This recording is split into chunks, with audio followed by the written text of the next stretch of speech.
राधे राधे। मैं भी गंगा स्नान करके आया हूँ और जैसे ही गंगा स्नान करके आया तो मुझे संदेश मिला है कि संगम तट पर थोड़ी सी भगदड़ हुई है।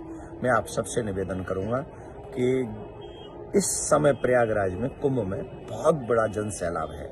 दूसरी बात ये निवेदन करूंगा कि मैं स्वयं गंगा में स्नान किया हूँ, ना कि संगम पे गया हूँ। संगम पे इसलिए नहीं गया हूँ क्योंकि इस समय वहाँ संख्या बहुत है और मैं अगर गंगा के तट पे स्नान कर रहा हूँ तो मुझे वही फल मिल रहा है जो संगम में स्नान करने का फल मिल रहा है। आपसे भी मेरा निवेदन है कि आप पहली बात तो अफवाहों पे ध्यान न दें, प्रशासन अपनी काम में लगा हुआ है।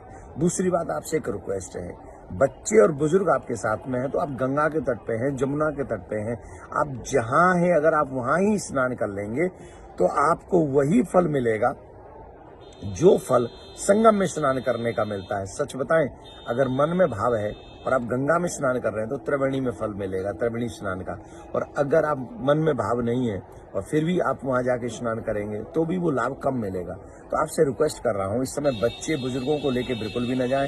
शिविर में आप जहां हैं थोड़ी देर प्रतीक्षा करें, अभी आप रुकें और थोड़ा सा प्रतीक्षा करें क्योंकि रोड पे भी पब्लिक बहुत पब्लिक है। संगम तट पे तो है ही, रोड पे भी पूरे कुंभ में इतनी संख्या है, हमको लग रहा है पूरा विश्व यहाँ पर उतर आया है। तो आप सबसे हमारा निवेदन कि आपकी सावधानी इस कुंभ की, उस मेले की महत्व को और शोभा को बढ़ा देगी।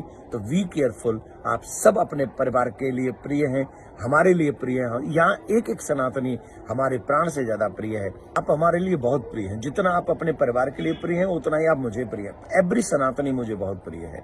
आपसे एक रिक्वेस्ट है, आप अपने घर का सबसे छोटा बालक समझ के मुझे मान लीजिए।